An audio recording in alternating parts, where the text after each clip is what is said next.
Hello, listeners, and welcome to episode 5 of the Bachelors of Dice podcast, a podcast about Marvel Dice Masters, Avengers vs. X-Men, a brand new dice building game from WizKids. I am one of your co-hosts, Kevin, and with me is... Adam. And that is it. Unfortunately, we are without Jesse anymore, or at least for the time being. He has had to shift to, or he's working night shifts, and he's actually been doing that for a little while now. And our schedules just were not lining up, unfortunately, and it's finally kind of taken its toll to the point where he had to bow down, or I don't know what I want to say, step away. There we go. That's a better terminology. Step away from the podcast for a little while. We're hoping that he comes back in the future. We're hoping he gets a day shift position so that he can come back quickly and point out all the things that we're saying wrong or doing wrong in our games. But until then, we wish him the best of luck. And as such, we do actually, I guess we'll go ahead and talk about that we have an opening on the podcast. If anybody is interested in joining the podcast, obviously you've been listening to us hopefully for 4 or 5 episodes now. Feel free to, so you know what type of players we are and what kind of discussions we like to have about the game, what kind of fans of Marvel we are too. So feel free to email us at bachelorsofdice@gmail.com if interested, and we will go from there. Any thoughts on that, Adam? Or did I get everything I should say? I think you covered everything well. Okay. So to kick off the show, how are you doing, Adam? I'm awesome. You been playing a lot, or enough, or not enough? I'm playing a good amount actually, between online games and then a game with my friend the other day. 2 games. Yeah, I've been playing a little bit more, which is really, really nice. Okay, cool. Yeah, I still feel like I'm not playing as much as I'd like to, but I also really enjoy the Lord of the Rings living card game from Fantasy Flight, and that has been kind of stealing some of my attention lately since one of the new adventure packs just came out for that. So I'm kind of, torn between which one I want to play more, and then a lot of times it ends up with me just being indecisive and going to bed early. So. I've actually been playing Legendary Villains recently since that came out. It's really, really fun. Yeah, I did get to play one game of that with a buddy of mine, and yeah, I agree. We can talk about that, I guess, at the end of the show. This episode, we will be going through a little bit of news. There hasn't been so much lately to speak of, certainly not from WizKids, but a couple things have come out, so we'll talk on that. We do have a few more tournament reports, kind of, and some general play experiences to talk about as well. Adam and I have played a few more versus games that I guess we can kind of talk about. We're going to do some more card reviews, probably just a couple of some, and we'll continue where we kind of left off last time. We left off with Angel. We did Angel, Beast, and Black Widow, so we'll start with the letter C this time. And then we'll talk about another contest that we're going to be running, and then we'll kind of wrap it up. So, to start, let's get into the news. Let's see. The latest and greatest news that I have seen is that the Organized Play Month 3 Wolverine card has been spoiled by Marvel.com. And actually, again? Yeah. Weirdly enough, and somebody's promoting this game. Congratulations to Marvel. We've already seen the Deflection card, and I think we actually talked about it in our last episode. We saw it from the Origins blogs, or pictures from Origins. So I guess there's no real need to kind of rehash that, although we can. It's a 3-cost basic action card. Choose an energy type. Characters of that type get +1 defense, and double burst, those characters get +3 instead, and then it has the same global as, I believe, the Vibranium Shield, where you pay a shield to prevent 1 damage to a target character or player, I think. Actually can't see the full card for some reason right now. Prevent 1 damage to a character. Oh, just a character. Okay. Yep. So kind of garbage as far as I'm concerned. But more or less. yeah. I concur. We already went over that though, so we can get into Wolverine. And why don't you tell us about the card? Wolverine, it is called Walking His Own Path. The cost is 7 with no affiliation. The card text reads, when Wolverine attacks alone, double your life. This effect cannot raise your life to a value higher than 10. And I guess the big thing to note on the card is there is no burst effect, so the burst on the die still does not matter at all. Yeah. It was so nice of them to put that in. Yeah. As such a tease to all the players. Be for the second one. Yeah. Yeah, I mean, it better, or else, yeah, everybody's just going to be like, why? But yeah, for 7 cost, he's going to be coming out late game, and his ability is actually probably most useful in the late game. I also forgot to mention he has a max of 2 die. So we're going to have 2. Right. And he's also got some of the hairiest arms I've ever seen. Oh my. He almost looks like Beast. Yeah. Honestly, that was the first thing I noticed on the card, was like, what is up with his dark arms? And then I kind of looked at it a little closer and I was like, wow, that's hair. Those are hairy arms. But beside that, what do you think of that ability? Not worth it. I guess if you need one heavy hitter to be your 7 cost card, I guess that can be it. But I'm not thrilled with it. Yeah, I mean, for other kind of late game finishing move type cards, I don't see where this one is gonna be better than say like Cyclops Slim or whatever the one that costs 7. I should have it. Oh, it's not Slim. If it looks good, kill. To get the best result out of this card, your health would have to be at 5 to double up to 10. Right. So even if it was at 3, it's just going to go to 6. So, yeah. If you're down to 3 life, having 3 more life. Well, I don't know. Depending on who you're playing and what they're hitting you with. Yeah, I don't know. Yeah, unless you somehow get both dice out at the same time and then you attack one turn, then one the next. But that's very, I guess, not likely. Right. Yeah. I mean, having 1 7 cost character is hard enough. Getting 2 of them, good luck. But it's a Wolverine card, so it's got that inherent value of, I want it. But we'll see. We'll see how the tournaments play out.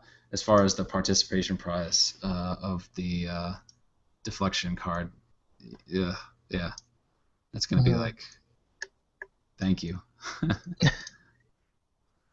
So yeah, that was that bit of news. My cat's now sitting on me. Thank you. I will let you talk about the next bit of news since you were the one that discovered it, I believe. Sure.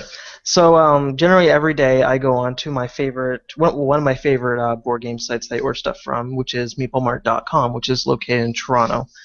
And I search up Dice Masters every day, and generally it seems like every other day there's a new product up there that nobody either reports on or has no idea that are coming out. So a few weeks back was the playmat for the Uncanny X-Men set. Right. Then last week, I think it was an official dice bag and a magnetic box, which is probably the thing I'm interested in. Which one?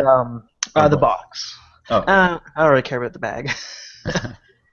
Yeah, the box, it's going to bring it up here, as I click on the wrong link. It's a big box that has 2 internal boxes and 3 dividers to make organization of dice, cards fast and easy. Meow. Yeah, it looks pretty cool. I wish there were more pictures of it to see how everything gets laid out, but it just sounds like a box with two little boxes in it, so nothing too big. And what's that thing in the box? I think Jesse mentioned it on our Facebook post, and I kind of agree. Like it almost looks like a HeroClix figure or something in there. Oh, the thing that can turn? Well, it looks like a dial almost. Yeah, but they don't really mention what it I is. I Do you think think it's just part of the it's box? just it looks like it's just artwork on the smaller box. Okay. Mhm. Huh. Interesting. Yeah. And then yeah, the dividers are obviously so you can divide. I assume commons, uncommons, rares. But it's interesting they only give you 3 and not 4.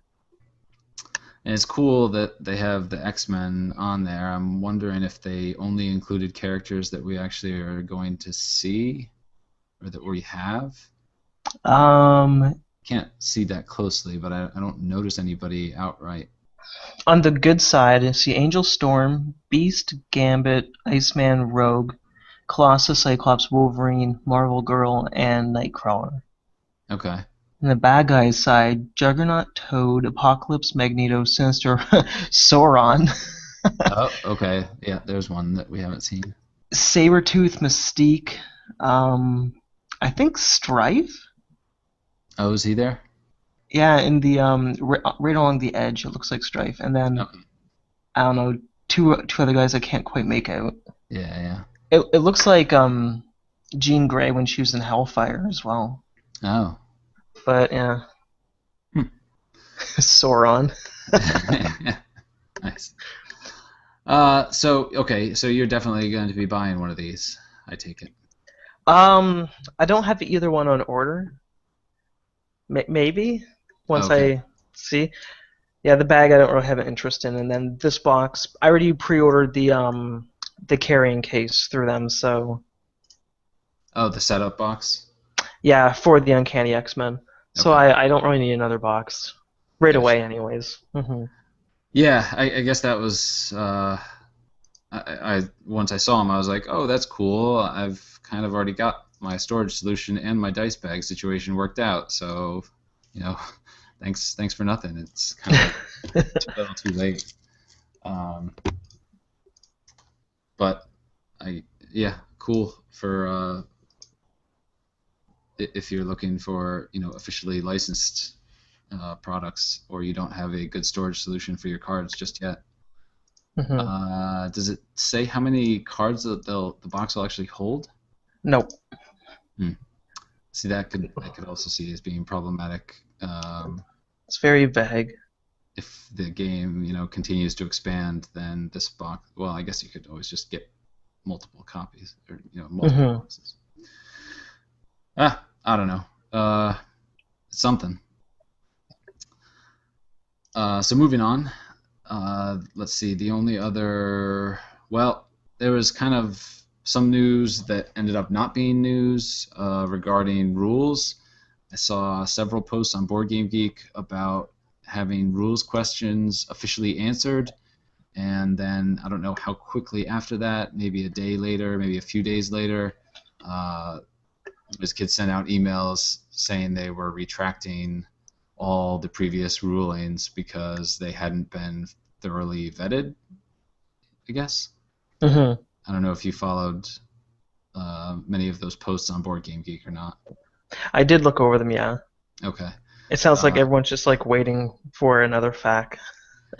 yeah, and honestly, I'm surprised that they answered they like anybody answered rules questions and didn't just say, please wait, we'll have a new fact soon or something. Um, so yeah, kind of weird. Feel bad for us, thinking, the community as a whole, thinking we had some answered questions, only to have the carpet yanked out from under us. But they can't be silent forever. You gotta keep hope alive. Yeah. Uh, and so then following up on that bad news was more bad news that the Uncanny X-Men set appears to be delayed till the end of October. now October 22nd, according to Cool Stuff Inc. I What don't was, think. Oh, go what ahead. was the what was the original date for the game? I 'Cause believe it was September 3rd. okay. I don't think this is a surprise to anybody, myself included, but it is a bummer since we are like a month and a half away from what we were expecting to be the Hmm. date. So that kind of sucks. I've said it before, though, that I didn't understand why they were coming out with an expansion so quickly after the release of the main product. I mean, 4 months, just especially since they have an OP cycle happening right now. Why did they feel the need to get this out right away? Why not wait until the OP cycle has run its course, then put out the new set and start a new OP cycle? Doesn't that make sense? Yeah, once your organized play is done, that's when you would assume that people are gonna want to buy more because they've done the first, let's call it season. They've done the first season of the game, so now the next season will be starting. Put out the product then, but to put it out while you're doing all the organized play, it doesn't really make sense to me, anyways. Yeah, especially since it would. Well, I mean, in some sense, I guess it would have been good just to have all those new characters to play with in the last couple of months. Um, but and I don't play HeroClix, so I don't know if this is common for them too. If they put out sets and they kind of don't really stagger them, they kind of overlap them. Um, Hmm. so maybe that's just the way things are done at WizKids, and it's worked, and so they wanted to keep it going. But now it's been delayed anyway for whatever reason, or at least I guess there's no official word from WizKids about it. But according to most of the or all of the pre-order websites, that's when it's going to be available. So I think that's 99% official. Yeah, If any of the retail, if you can't get it from any of the retail outlets. I'm not too worried about it. It's only a month, well, basically 2 months, but extra. But like I have other games I can play. I guess for people who are only playing this, I can see why they might be upset. Yeah, and I've since I don't feel like I play the game enough, and since we're kind of into the OP cycle right now, I'm not.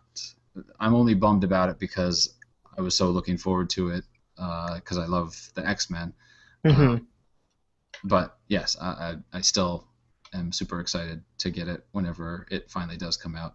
Hopefully, that's the only delay, and they don't push it back uh, a few more months. I mean, hopefully this doesn't kind of follow the same pattern as the starter set did, because I mean, the starter was originally supposed to come out in 2013, I think, and Hmm. got pushed back to February, and then got pushed back to April. So, or maybe it was March and then April. I can't Yeah, remember what exactly happened, but it was definitely delayed and delayed a second time. So yeah, you just hope for the best, I guess. I know. My game store they play HeroClix. They have a couple groups who come in there, but even going in there still, I see in their clearance section some old HeroClix sets and figures, and I almost feel like it's oversaturated. And I don't want this game to get that. Yeah. Well, I don't think you have to worry about this getting oversaturated. Not yet, Maybe, anyways. yeah, maybe until September or so. And I mean, I haven't gone back and listened to our episodes from before the game came out, um, but I do remember us saying, you know, it's delayed, or it's going to be tough to get product, or maybe it was after it came out, and we said, in a month or two, we'll all be laughing about this because the game will be out in wide distribution and everybody will be happy. And here we are a few months later, and uh, there's still it's still kind of trickling out, not as fast as people want it to be out. Hmm. Um, but hopefully September they'll finally uh, quench the thirst of the masses. It's probably coming down to the point where they know people want it. They don't, and they know a lot of people want it, but they don't know how many. So if they say, let's print, say, 100,000 starter kits, but they don't know if that demand is still there because I know the demand's very high, but they don't know how high. So it's tricky for the supply because they don't want to put out too much. Yeah, yeah, I can understand that. And maybe that's part of the reason they're delaying X-Men too, since they're about to get a big influx of starters for the base game, for the AVX game. Um, then yeah, if X-Men did come out at the exact same time, then I think we mentioned in the podcast before, you know, not everybody's going to buy both at the same Hmm. if they're available right at the same time. So you might as well. Yeah. Did your local store ever get a second shipment of the starters? Uh, I don't know that they did. Um, he's got this one store that I go to has just an unending supply of boosters though. So he must have had just a crazy order. Hmm. Um, and we can go ahead and then filter right into the tournament reports because I'm actually going to be going there on Sunday to play a rainbow draft tournament. Nice. Um, and when he said, we're going to do rainbow draft from now on, he does two tournaments. One is constructed, the other he said is going to be rainbow draft. And I immediately posted to him and said, how on earth do you have enough boosters to support rainbow draft for more than like 1 month? And he said, no, I got a ton. I ordered a lot because I knew this game was going to be big. So good on him. And Yeah. I'm happy. I'm excited to try this out. I don't necessarily know that it'll improve my odds of winning that much, but we'll see. But you have not had a chance to play, correct? Not OP, no. Okay. I think the next time I go to my local store, I'm going to bug them again. Yeah. Even though I think they have 3 people who come in and buy boosters, they said. I don't know if the other 2 people have starter kits because they Okay. haven't gotten a second shipment of them. Maybe, maybe one day I'll get to play OP. I Month feel so seven. defeated. As long as you can get it in by month 7, I know. that'll be the key. Um, yeah, I did. So yeah, there are 2 game stores in my within a half hour of me um, that are running tournaments. So I went to the second one a couple weeks ago, and they had actually pushed it back a couple times. And then finally, I called like the morning of. They're like, "Yes, we're definitely having Dice Masters this afternoon, 3 o'clock." I'm like, "Awesome!" I show up, nobody's there. Game store is empty except for like the guy running the tournament and the guy working there. And so he's like, "Yeah, we'll give it a couple minutes. We'll see who shows up." Wait. Nobody else shows up. I'm like, "Are you kidding me?" So he says, "You know what? Well, the guy that works at the game store wanted to play." So it wasn't a terribly busy day, obviously. It was empty. And so the guy that was running the tournament said, "Okay, fine, you guys play." He had us build teams using only 5 characters, and they all had to be different cost. You couldn't use multiples of the same cost character. Uh, so we did that, and we played.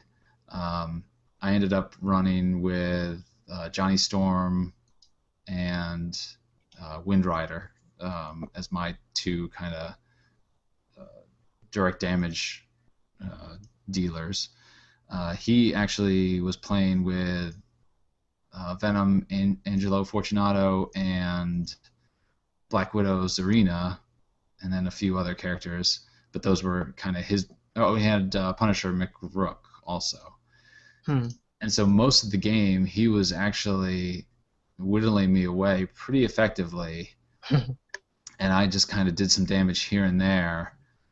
And then, and he actually did get Angelo Fortunato out, and he was just causing me all sorts of problems because every die that I fielded would pretty much go right to KO. or not everyone, but a lot of them. I think the beasts that I had were the only ones that were surviving. But Gambit, every time I fielded him, he would just go right to the KO. Although he would allow me to draw something else.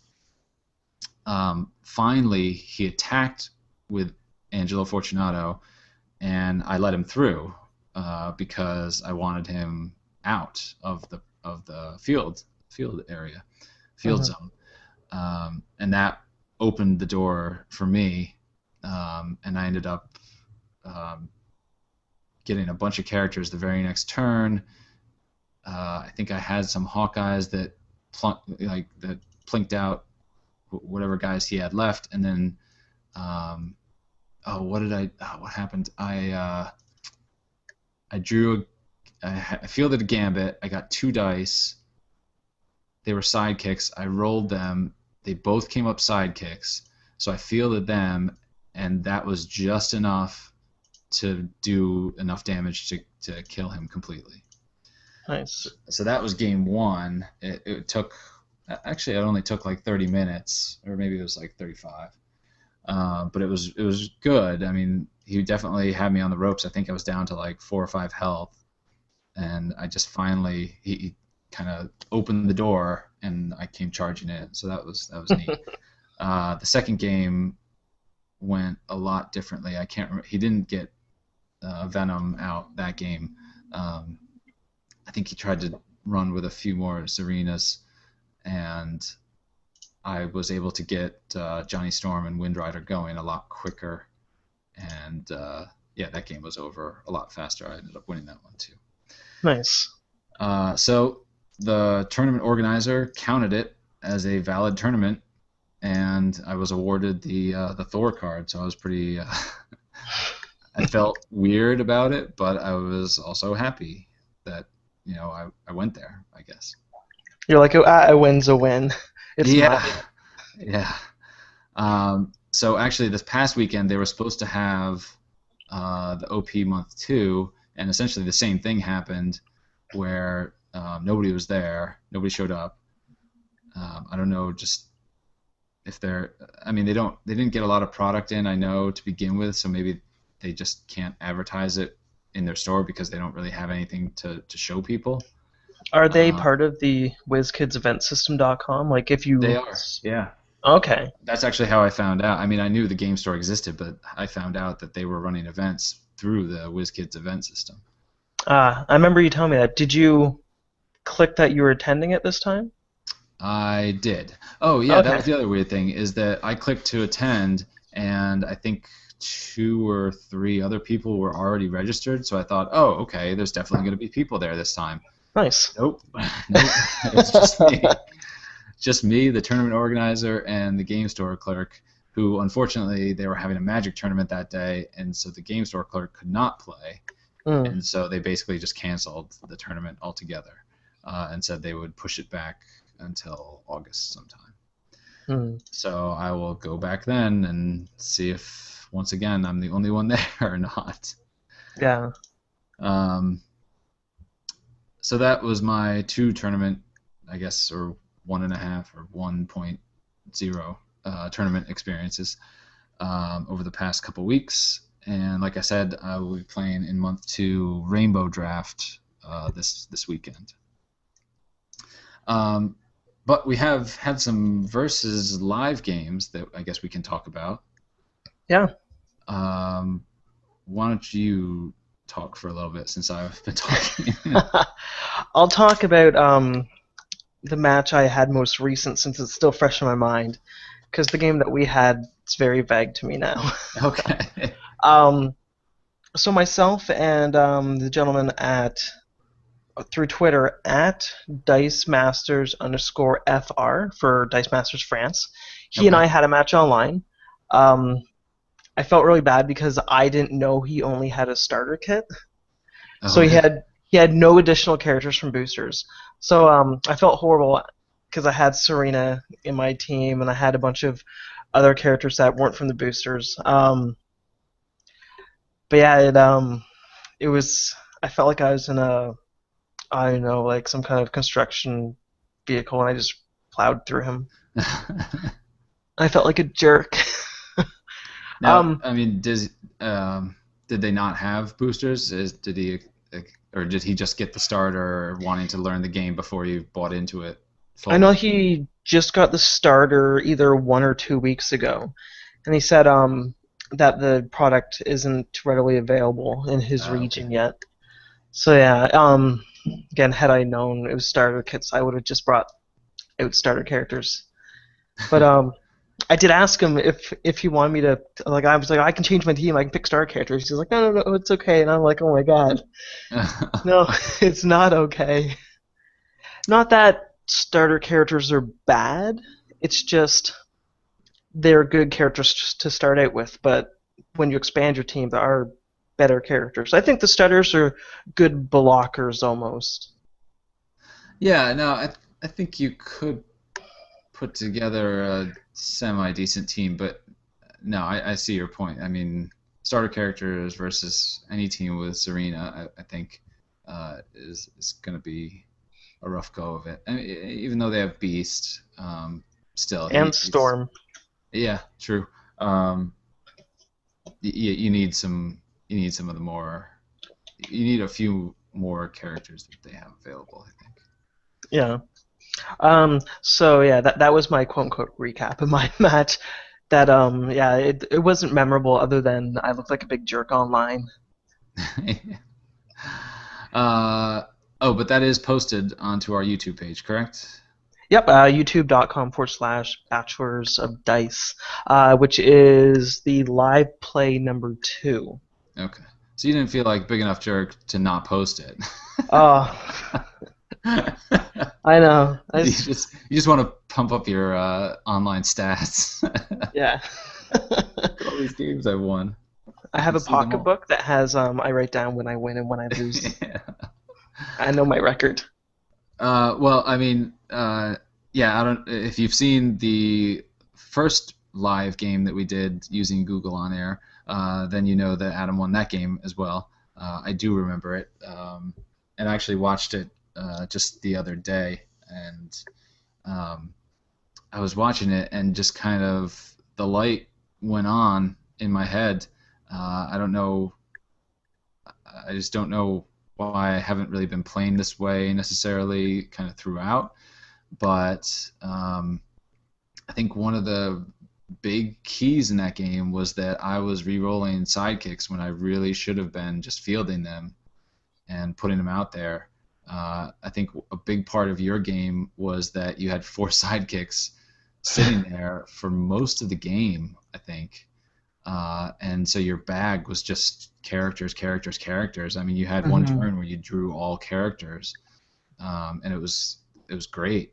Yeah. So You were even commenting how I'd roll a character and I'm like, no, I need energy, and just yeah. because it was all characters constantly. But yeah, But yeah, if you can get those sidekicks out and just park them in your field zone, then yeah, you're turning over your dice pretty quickly, and things are probably going your way. Just I think I got a couple sidekicks out, and then a few other turns I rolled sidekicks, and I was like, oh, I don't want sidekicks. I want energy, and that was just that was a bad move on my part.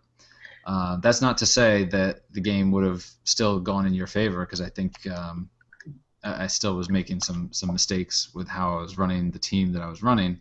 Uh, so I don't want to necessarily take away anything from the win, because you definitely earned it. But that was just one of the things I noticed when I was watching.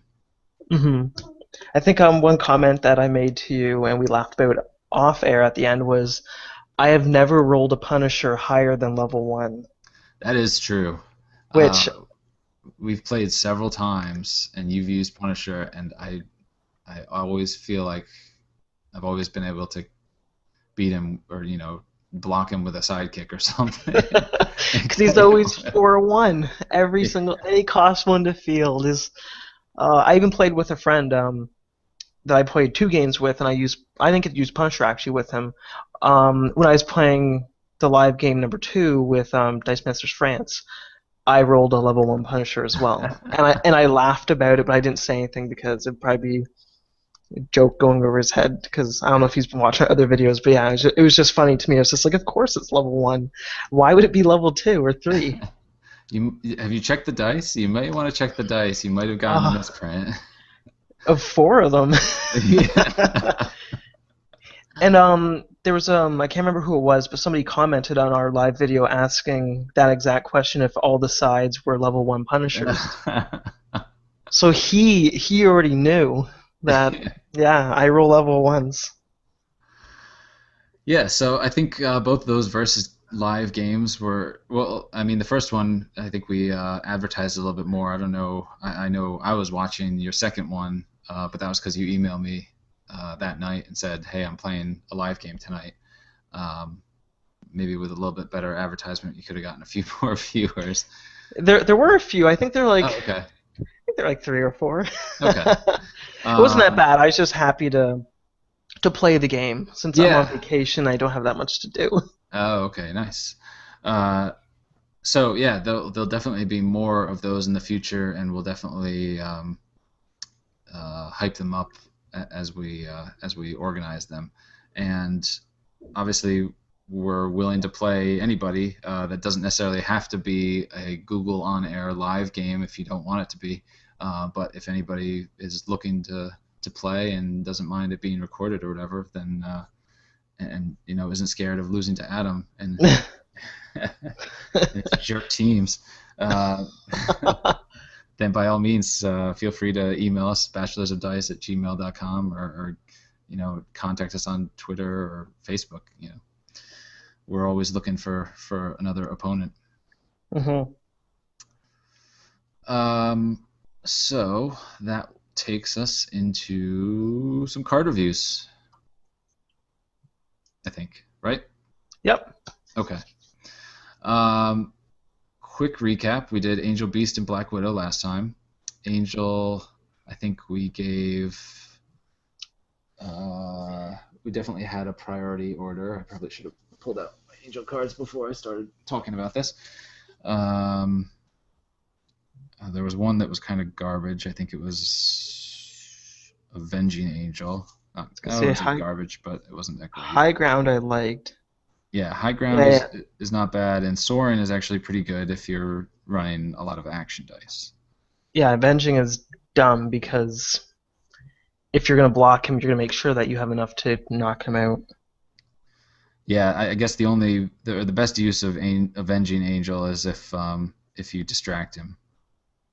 Yeah, like I guess let's say if you have a sidekick and that's all you have to block Angel with was one sidekick, do you let him through for 3 damage or 2 damage, or do you let his your sidekick get KO'd while letting him do some damage as well? Right. But yeah, other than that, nah. Beast we went through as well, and we had actually given Genetic Expert the edge over Mutate 666. I've kind of I wouldn't say I've reversed my position, but I think I like them equally now. Mm. Mainly because I played in a tournament with Genetic Expert, and he was worthless to me because my opponent just kept making him attack. He forced him to attack, and so I never really got the benefit of Genetic Expert. So Mutate 666 having the when he blocks ability always triggering. He's still prone to being forced to attack, but at least his trigger isn't dependent on him getting KO'd. Hmm. So. I think I like all of them but Big Boy Blue. He was the only one that I'm like, nah, I could do without him. But the other three Right. definitely. Yeah, I've almost considered using him just to see, like, well, you know, he's cheap, and hopefully he can sit out there for a while. But again, I don't know if I want to bother since I like the other was so much better. Yeah. Oh well. When it comes down to that, I rather use the Mr. Fantastic Brilliant Scientist than that beast, since it's basically the same thing, if not a little bit more powerful, I guess. Okay. But yeah, that beast is just like, And then Black Widow, obviously, Serena is the worst, and Natural is the best. That's what we agree. No. Yeah, no, Black Widow is no question there about which one's the best. Although one thing I did kind of wonder about, which has nothing to do with the cards themselves, but with the 4 characters that have super rares, Hmm. they also have rares. They don't have uncommons. Yeah. So they're the hardest dice to get, Yeah, except for Wolverine, why do from you say? my experience. Oh, okay. So I have a ton of Wolverine dice, but Black Widow, it took me a while to get just 4 of her, and Green Goblin, I still don't have 4 of him. I mean, I guess I haven't looked at the numbers of cards for everybody, but I guess I just don't understand why they did it that way. They should have been uncommon.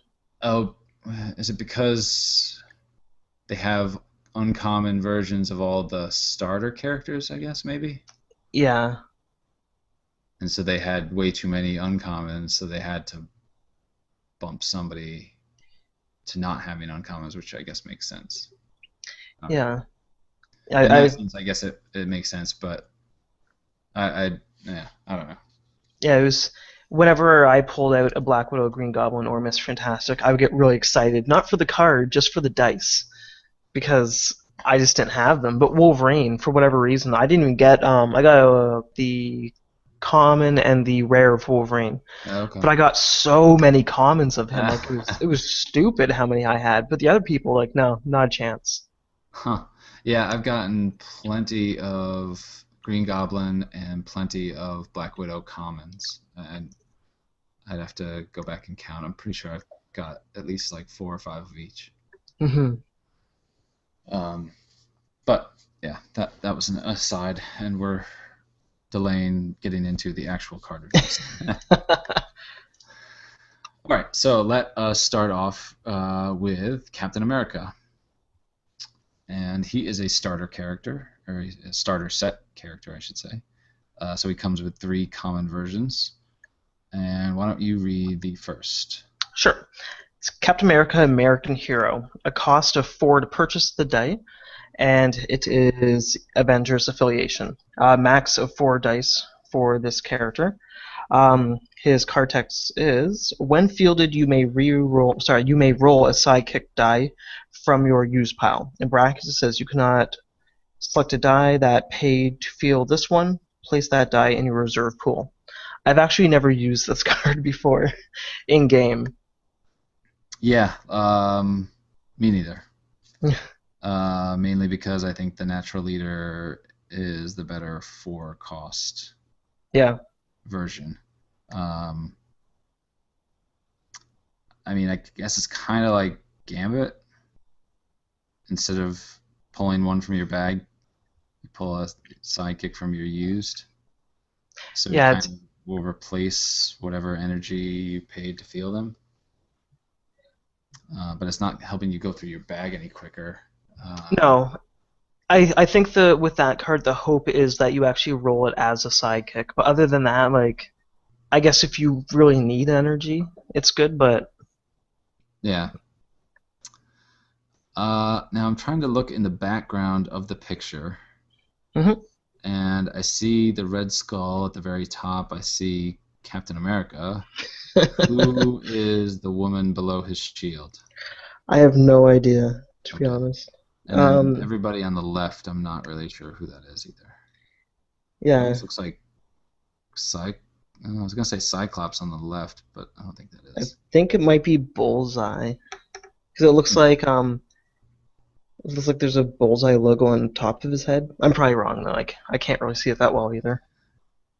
Yeah. No, it was just more out of curiosity than anything. Oh wait, and then there's somebody in like, oh, is that a face? I can't tell. In the upper right, next to the A in Captain America. I don't know if that's a face or just like a knob. Oh well. Yeah, I have no idea. Not important. It's just something I noticed. I didn't really look. It's overlapping images. Yeah. Um, okay, that was American Hero. Next up, we have Natural Leader, who is the other 4 cost shield version of Captain America. Avengers faction, obviously. While Captain America is active, your sidekick characters get +1 attack and +1 defense, no matter how many Captain America dice you have fielded. So yeah, I guess what everybody has done with this card and with the Goblin Lord card is try to double them up to double your sidekick bonus, I guess. This is also good if your opponent is running Dr. Doom, Reed Richards' rival, as a preventative measure of your sidekicks not dying automatically. Yeah. So yeah, for 4 cost, not bad. I really like this one because the moment your opponent puts out sidekicks, your sidekicks are automatically higher than theirs, so they'll stick in a little bit longer. Right. Yeah. Okay. Why don't you take the next one? Sure. Next one is, find it, Star Spangled Avenger. He has a cost of 5 shield. When fielded, knock out each of your opponent's sidekick characters. Gain 1 life for each sidekick knocked out this way. That's really cool as well. Again, I've never used this card while playing either. I think I brought this card in anticipation of facing off against Gabi, and I was curious to see how it would do. But then I think the opponent that I played against did not have Gabi, so I was like, oh, okay. And I just never bought this card. Yeah. But that, I would think, is one of its biggest uses. Or I mean, I guess, or if your opponent is running either Goblin Lord or Natural Leader. Because it doesn't care what your sidekick's stats are, it just knocks them out. I think I think I actually had brought this to the table once, but I think I brought it with Dr. Doom, Reed Richards' rival, and I think I had Dr. Doom fielded already, so it didn't do me any good. Yeah, that wouldn't do you any good. You're right. Yeah, I think I made the worst combo possible, and it just didn't do anything for me. Oops. Yeah. So yeah, no, I can see its usefulness. I just haven't had enough experience with it yet. So. And then last we have the uncommon version, Sentinel of Liberty. He is actually 6 cost shield. While Captain America is active, your sidekick characters get +2 attack, and your opponent's sidekick characters cost 1 extra energy to field. The one weird thing that I'll note is that the first 3 cards are all max 4 dice, and this one, for whatever reason, is max 5. 5 cost 6 characters out in a game. I'm pretty sure, don't quote me, I'm pretty sure every single uncommon starter character has a cost of 5, if I remember correctly. Has a cost of 5 or a max? Of a max of 5. Oh, okay. I'm pretty sure all of them do, because I remember looking at them and being like, every single starter character I have 5 dice for because of that reason. Oh, okay. Gotcha. But he costs the most, which does make sense. Yeah. Yeah, no, his ability is definitely cool. Yeah, juicing up your sidekicks is good, and obviously making your opponents have to pay to field theirs means they're probably going to be re-rolling those for energy instead and not having a lot of sidekicks. Yeah, now having this card with the Green Goblin, Goblin Lord, would be, I think, an even better combo than the other Captain America card. Oh, okay. Yeah, because if all your sidekicks can get up to 4, that's pretty sick. Yeah, I'm gonna have to try this combo next time. Yeah, I mean it's a 6 cost, so it might take a little bit to develop, but no, it's a good one. So yeah, I mean, quick rankings. I think we would agree that Natural Leader is probably our favorite. American Hero is probably our least favorite. And then Star Spangled Banner and Sentinel of Liberty kind of fall in between. Yeah. I think I'd go with Sentinel of Liberty for Star Spangled Banner, though. Yeah.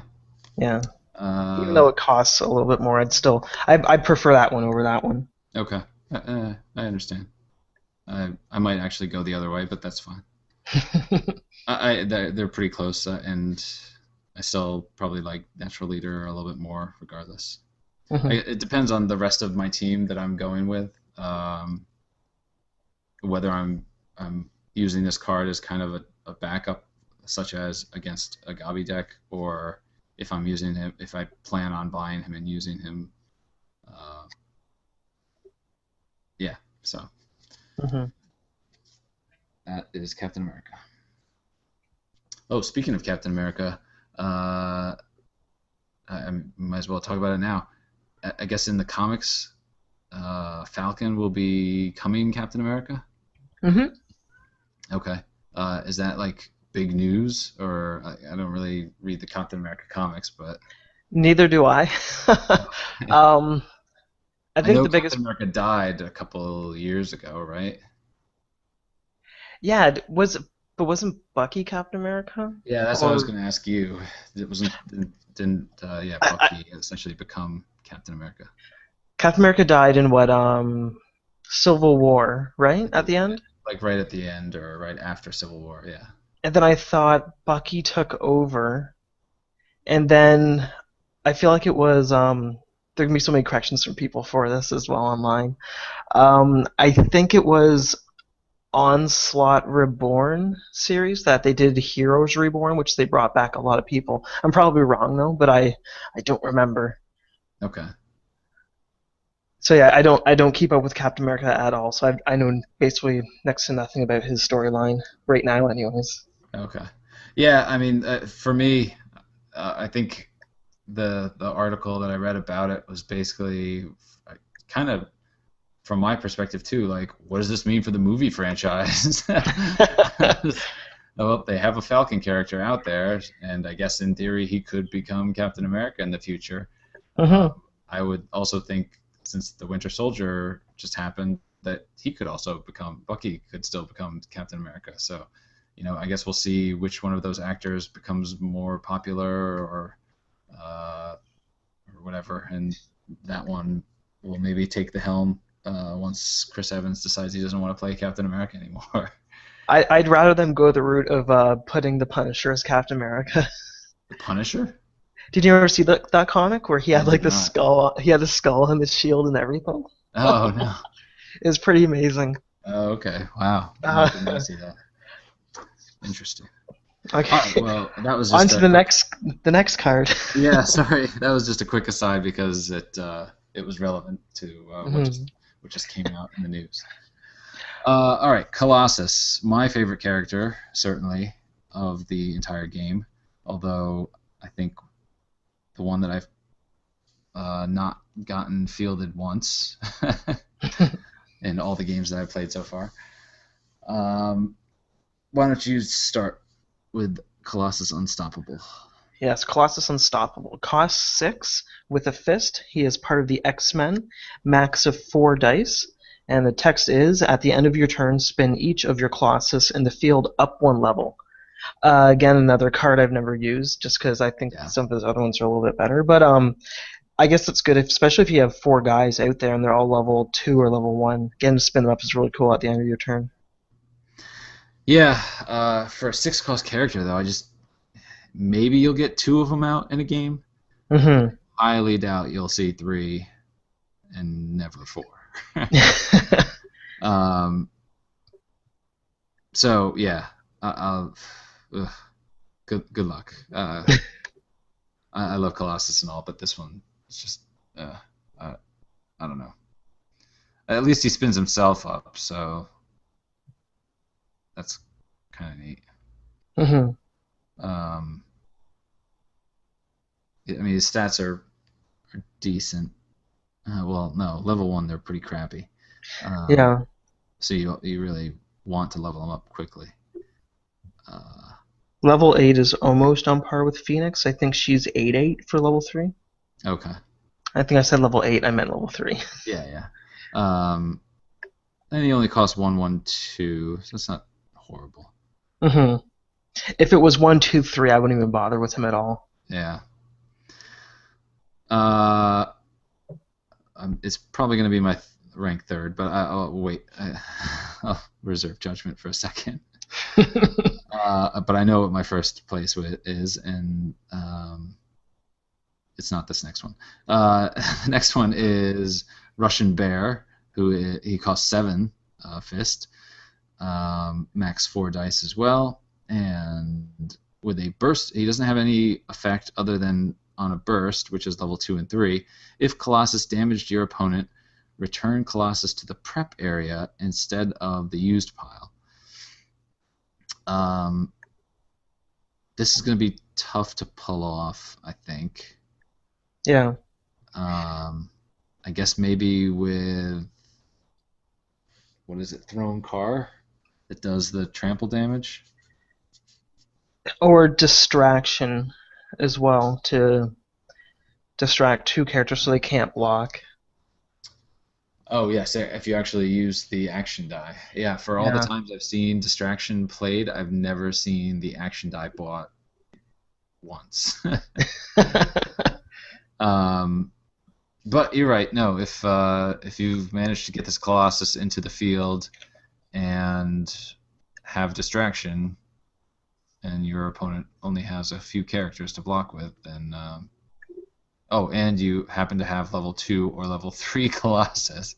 That's the other part. If he's level 1, then he's garbage. Yeah. Then that's cool. He hits your opponent, and then goes right to the prep area. The only other cards I think you could get people to, sorry, I'm just going through the cards right now, to use to get Colossus through would be Spider-Man Webslinger. If he attacks with Colossus, you can pay a fist for every opposing blocker to block him. Right. If able, though.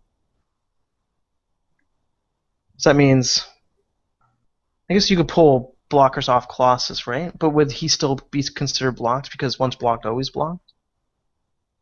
Well, you would activate, I think, When he assigns ability when he assigns to attack. So anybody before who they even okay, yeah. So if they even declare blockers, they'd all have to block Spider-Man regardless.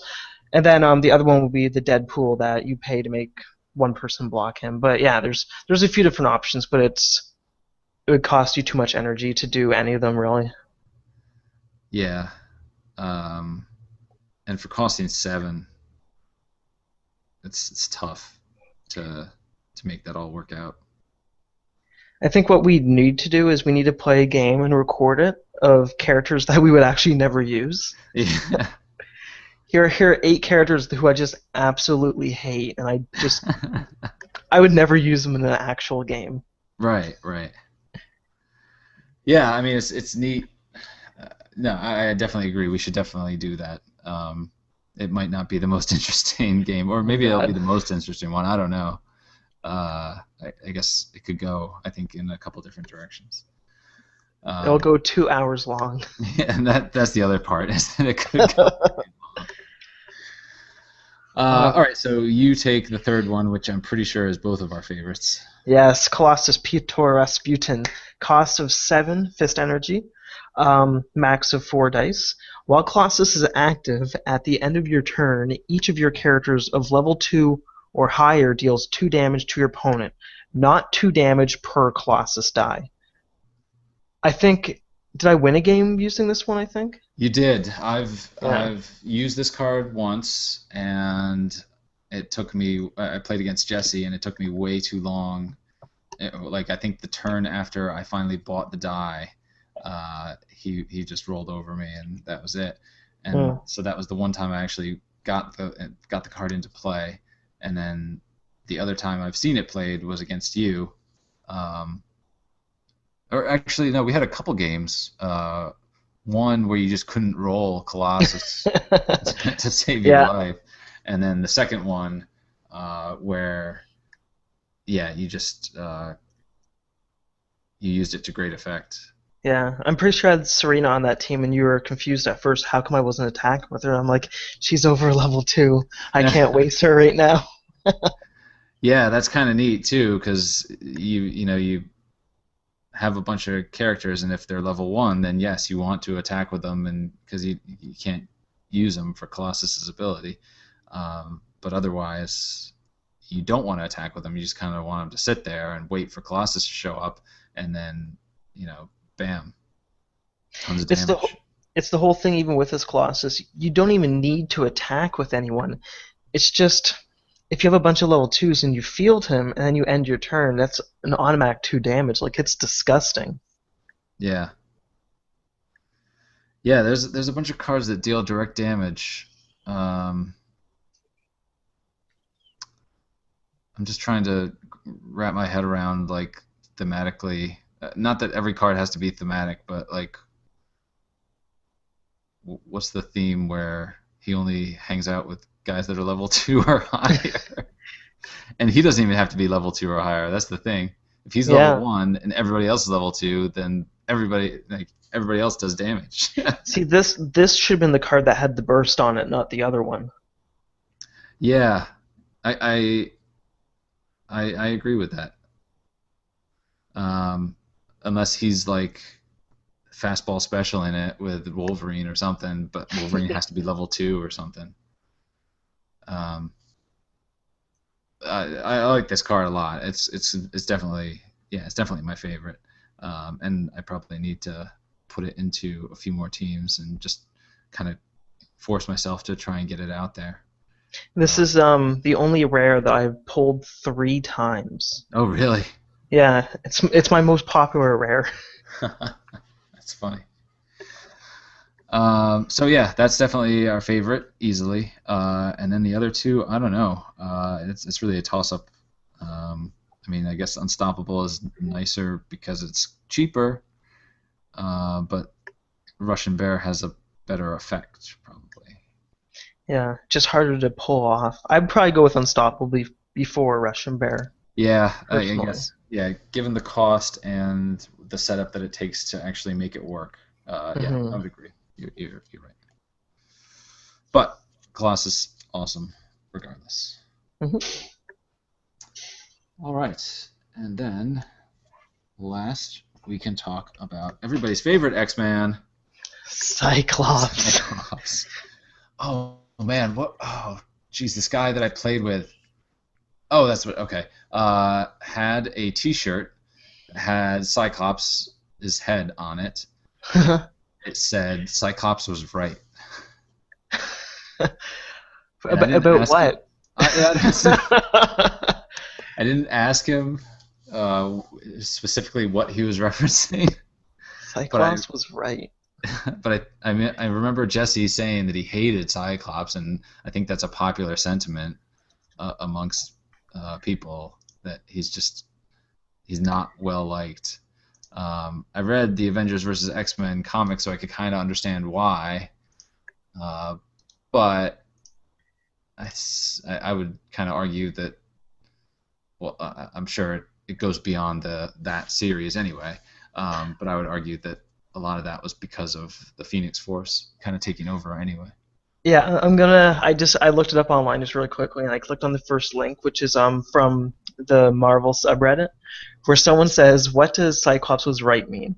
It's like I've seen it everywhere all of a sudden. What's this from? What does it mean? And the top comment says basically the idea if Captain America had minded his own effing business,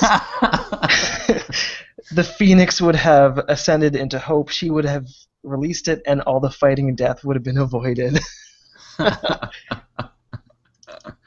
All right, very good. And yeah, Cyclops was right. That's funny. All right. Oh. Well, I will go ahead and talk about his common form. He is slim. He's got 5 bolt energy, max 4 dice. When Cyclops is blocked by more than one character, he deals damage equal to his full attack to each character blocking him instead of having to split it. So that's pretty good. His fielding cost of 1 for all faces is pretty good as well. So yeah, you're never gonna multiple block, or you probably, I don't see why you would multiple block Cyclops. Well, unless you need to get to that level to KO him. He doesn't have great defense. I mean, 2, 3, and 4. Hmm. So, I mean, two sidekicks can take out his level 1 version, and I would consider that a fair trade. If I had the appropriate beast out and I had like 3 or 4 of them, I would definitely put all of him on there just to get the beast abilities. But But then you would lose all the beasts. I guess that's. I'm not sure if I would make that trade. well, even if he only has 4, he'd do 4 to each. But I don't know. Yeah, I guess it depends on which level he is and whether. I only think you would probably need multiple blockers on his level 2 or level 3 face anyway. Yeah. Maybe, depending on what you have. Um, so yeah, it's kind of situational. I guess it's kind of nice. He's the cheapest Cyclops. The other two cost 7, so Yeah.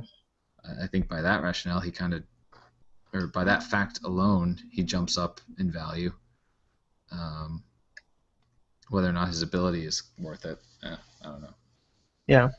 The art for this card is from X-Men Origins Cyclops #1, which Okay.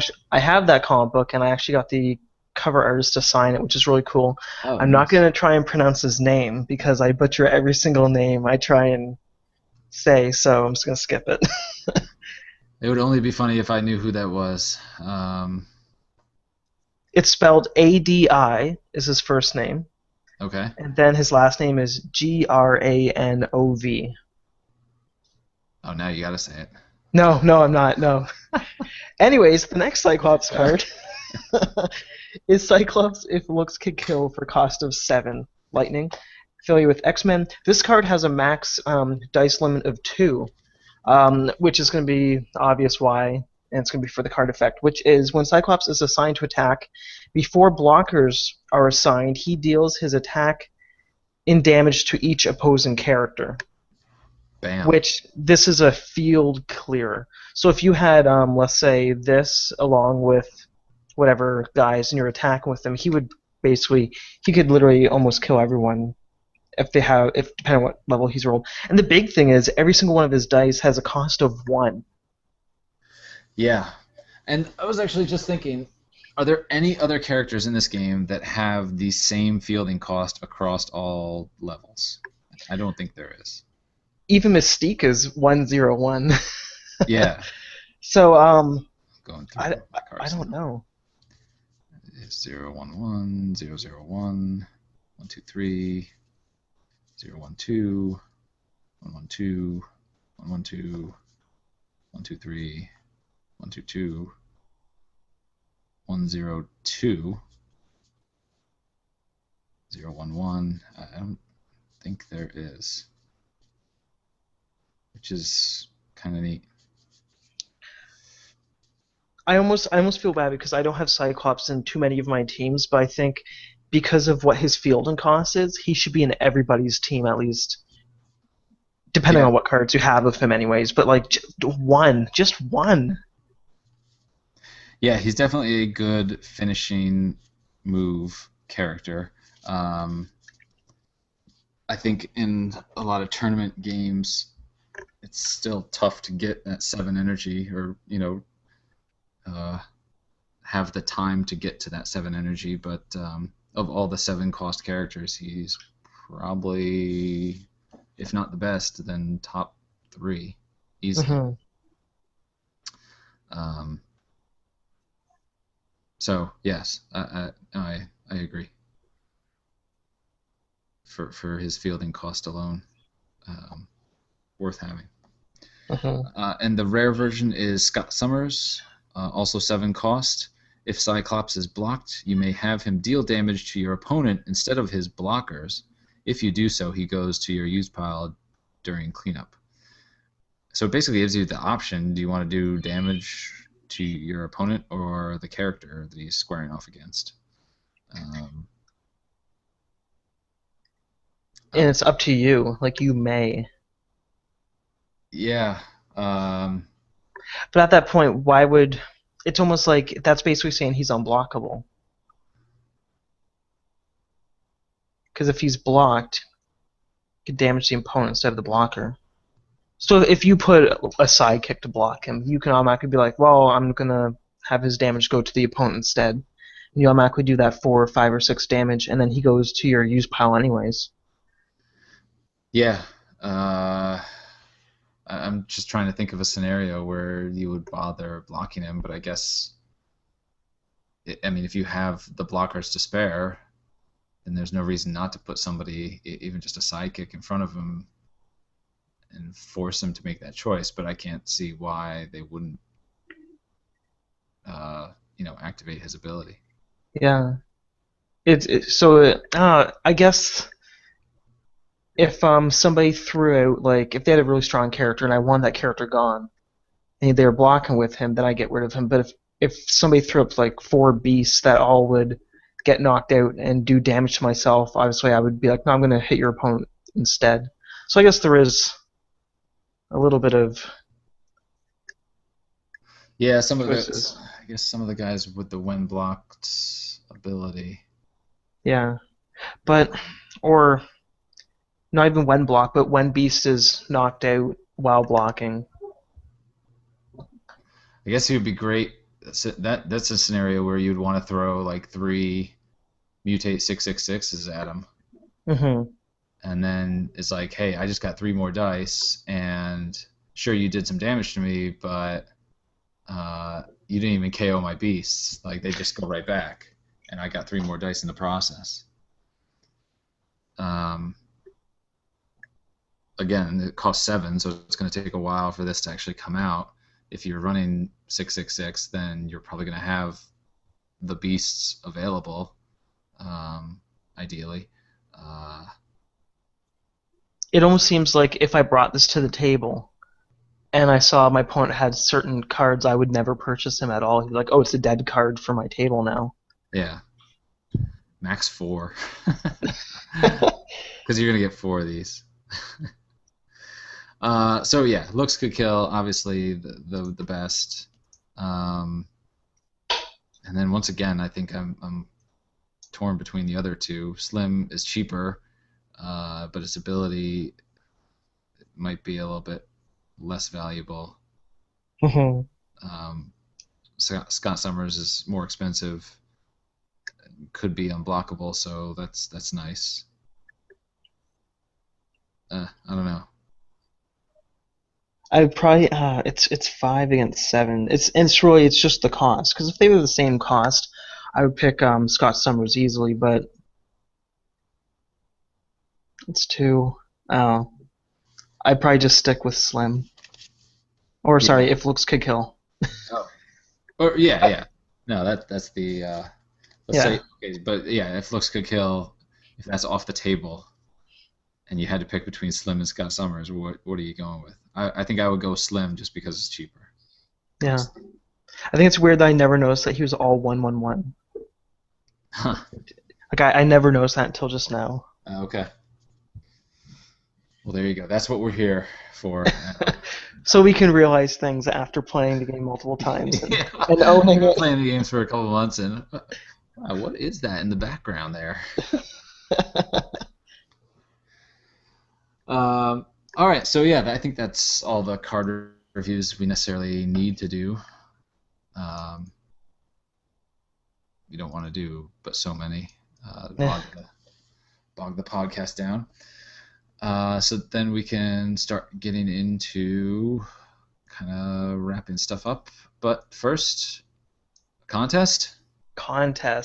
Which we're announcing the contest today that we're making the announcement next podcast. Oh, if I remember correctly. Is that how we're doing it? Oh, I thought we were announcing it, but then we weren't going to announce the actual winner until the next podcast. So it's basically open for the next couple of weeks. Yeah, we can do that. Either way, it's fine. Okay. All right. So the I guess we can go over the rules first before we say what it is. There are no special rules. You just have to email us. Email us at bachelorsofdice@gmail.com. Subject line podcast episode 5 contest. Or just contest. That's fine. Or contest, yeah. The only stipulation is you must be in Canada or the U.S. So we won't be doing any shipping outside of the 2 countries, unfortunately. Oh, okay. And what the prize is for this contest is something for people who haven't gotten a starter kit yet, which will be 16 sidekick dice, the 12 basic action dice, the basic action cards to go along with the dice, as well as the markers and all the starting character cards. So basically, it'll be a starter kit without the starter dice for the characters. Did I word that right? Yes. Oh, did you say all the starter character cards too? Yes. Oh, okay, nice. So you get basically, if you can only buy boosters, the only thing you don't get is a bunch of extra character dice or the bags, because I don't think anybody wants the bags. All right. Yeah. So yeah, and I mean, full disclosure, you bought the starter kit just for those dice, just to have more dice for those starter characters, correct? Yeah, my friend and I split on a starter kit. Okay. We ordered one for our other friend and then a pack to split just to start dice because basically he needed half of them and I needed half of them. So it was something just really simple to do for us. And then this way we'd have something to give away on the podcast as well, which is really nice. Cool. So yeah, just email us bachelorsofdice@gmail.com, subject line contest, and we will enter you into the contest and announce it during the next podcast. Um, Obviously, we would like it to go to somebody that either doesn't have the starter kit or we'll give it to somebody that doesn't have a starter kit yet. I don't think it necessarily has a ton of street value. um, so, the hope obviously being you can do with it what you will, but we hope that you would not just resell it. And that is all I'll say. Think of the children and the adults who haven't got to play the game yet or find a starter kit. Thanks to those stupid longshoremen out on the West Coast and their strike or whatever is going on. I have no idea. Yeah, I don't even know if they actually went on strike. I don't Yeah. follow that at all. All right. So yeah, that is our contest.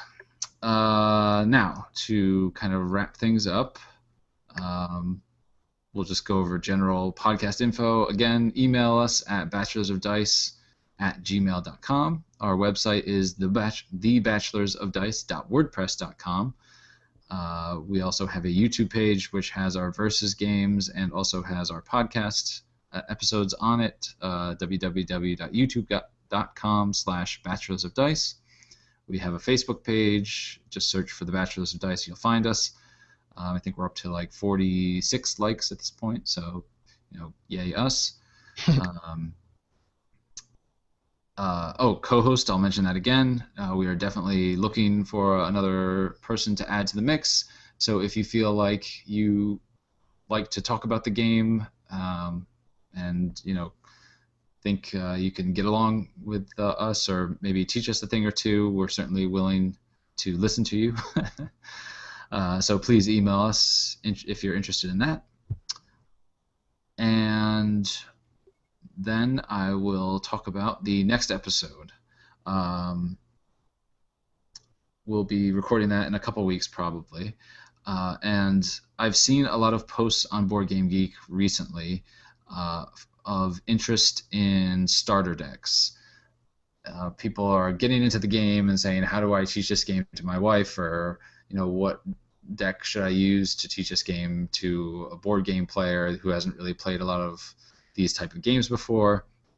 And I've seen a lot of people throw out general suggestions of what you should do, what you shouldn't do.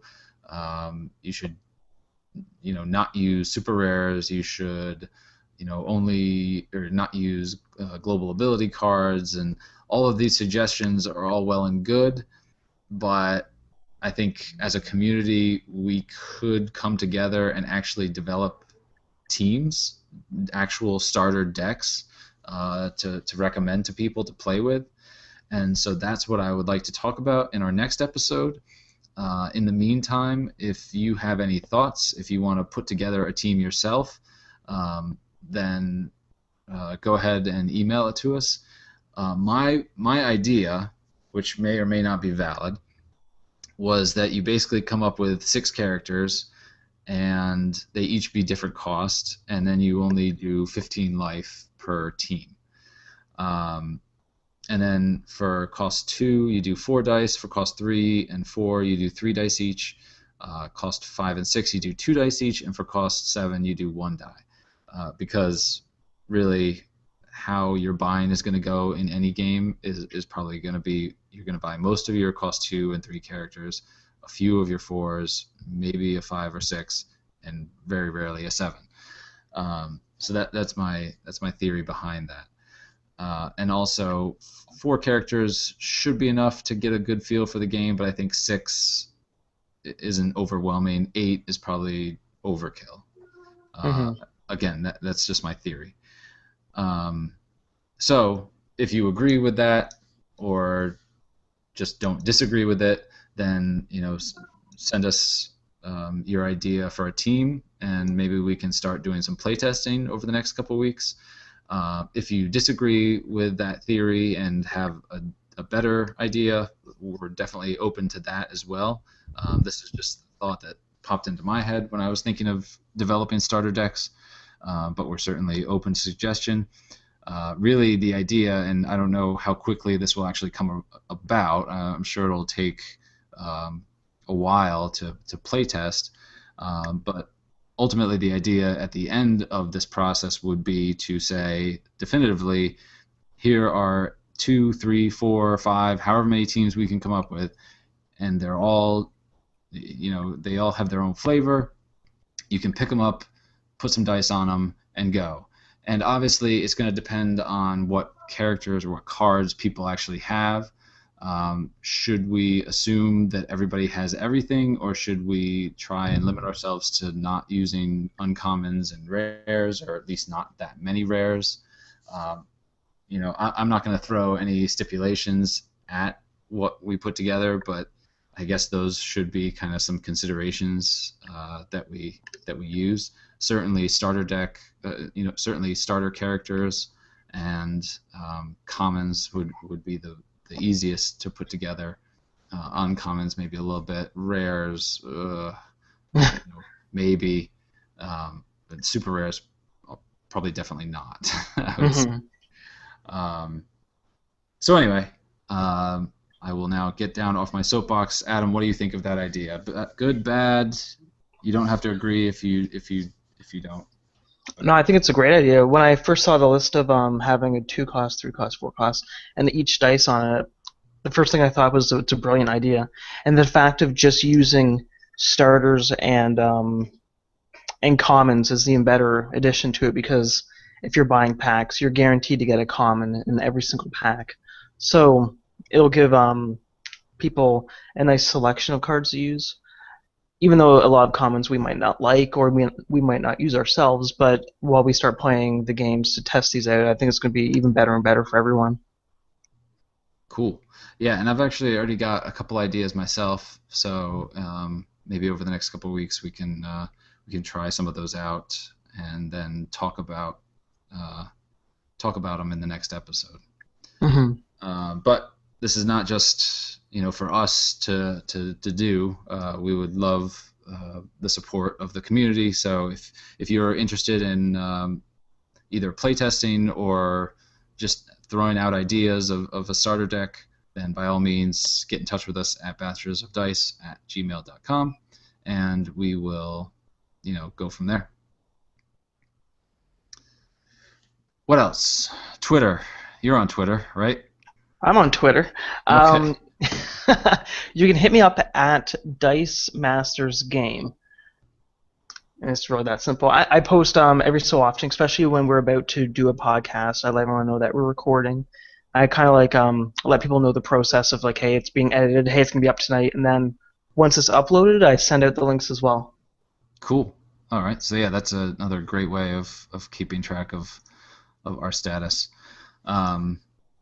And yeah, we don't have another live game, another versus game scheduled at this point, but I wouldn't be surprised if we end up doing one in the next week or so. Just because I know we enjoy doing it, and our schedules are probably going to work out such that we can.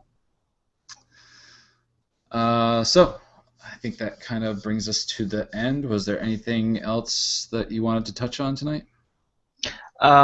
If anybody from WizKids, oh my god, if you heard that, my cats are destroying the place. If anyone from WizKids is listening, please do an update about the DC version of the game, or even the Yu-Gi-Oh one as well, which I'm not probably gonna get. But the DC one, I think a lot of people are still waiting for something about the Injustice version, just because it's been so silent. Yeah, I mean, based on the Uncanny X-Men now being pushed back to October, is there really any doubt that Dungeons and Dragons will get pushed back to 2015? I think they said it would be Q1 2015 in one of the things that I read. Yeah. But I thought originally it was Q4 of this year. That's what I read, and then a while ago I read somewhere said Q1, but I'm not 100% sure. Okay. Yeah, I haven't searched for it ever since they announced it, but if I remember correctly, when they I'm pretty sure it was October, I think, originally. Okay. I'm just actually searching for Dice Masters. I should have searched for Dungeons and Dragons. Oh. Okay. Well, the other thing I wanted to talk about was the other part of the comics discussion that came out this week was that Thor is now a woman. Mm-hmm. What's the deal with that? From what I read, because I don't keep up with Thor either, was that Thor is getting the ability taken away, and someone else is getting the ability to carry the hammer. But it's not part of the. I don't think she's Asgardian. Really? Asgardian? Yeah, because in the comic books, wasn't it originally just a normal person, like a little man, and he picked up the hammer and then he turned into Thor? Oh, yeah. I think you're right. I actually didn't read the original comic series. I'm more of the movie guy. Mm-hmm. No, I see. Okay. Maybe I'm not 100% sure because I don't follow Thor whatsoever either. But that's how I always thought Thor was. Is there was a little scrawny guy who picked up the hammer and he got super buff, kind of like the Juggernaut almost with the little crystal. Okay. In that sense, it makes a lot more. It makes it clearer to me, because my thought was Captain America is like a title that can just be passed around. Mm-hmm. Thor, to me, was a person, so it's like, how can somebody else be Thor? But if what you're saying is correct, then it makes a lot more sense. Yeah. No, I think with the current comics and the movie, I think Thor is Thor and he has the hammer, but it must be that if a little man is, say, eligible to wield the hammer, then he gets super buff. But I honestly have no idea. I just remember somewhere was a little guy who picked up a hammer, he got really buff, and he was Thor. Okay. I can't remember if it was from a TV show or a comic book. That explanation is more plausible to me than if he were, Thor, and now somebody else it's another person is becoming Thor. So okay. Yeah. To touch on the D&D Dice Masters, the Wizards website says Q4 2014, and Cool Stuff says November 19th. So whatever I read was probably wrong. Most likely is wrong. Still, there's no way that's going to happen though. I almost guarantee it. If X-Men, there's no way they're gonna release Dungeons and Dragons a month after X-Men. Mm-hmm. No. I'll get pushed to January probably. Yeah. And the only other non-Dice Masters related thing I was going to touch on was the Guardians of the Galaxy movie, but that's still a couple weeks away, so we can probably wait until the next podcast to actually talk about that. Yeah. Speaking of Guardians of the Galaxy, it was officially announced that they are the next mini expansion for Legendary. Oh, I don't know if you heard. I did hear. Yep. Yes. I'm not like I never really heard of them until I think Rocket was put into the Marvel vs. Capcom 3 game. So that's how up to date, and then this movie, and that's really all I know about them. Yeah, no, likewise. I never heard of them until the movie was announced, and I'm definitely excited to see it because everything that they've kind of released to this point about it makes me want to see it, certainly. So yeah, I don't know if I'll necessarily go see it opening night, but certainly in the first couple weeks probably. Oh geez, but that's coming out right in the crunch time for me. I'm actually moving in about a month, which is the reason I officially cannot go to Gen Con this year. But since X-Men is delayed until October, my main motivation for going was to play Dice Masters and hopefully pick up an early copy of the X-Men set. And if that's not coming out for another 2 months after that, then I don't feel too bad about missing out. Yeah. Sorry for kind of veering off topic, but there was a couple, Marvel-related things I wanted to get Adam's opinion on. And I think that should do us. And there's a cat to say. Yep. Closing statements. Go. If you're listening to this, thank you for keep on listening to us, I guess. Yeah. Yeah, really. We do appreciate feedback. We do appreciate you guys listening. We're going to keep on going.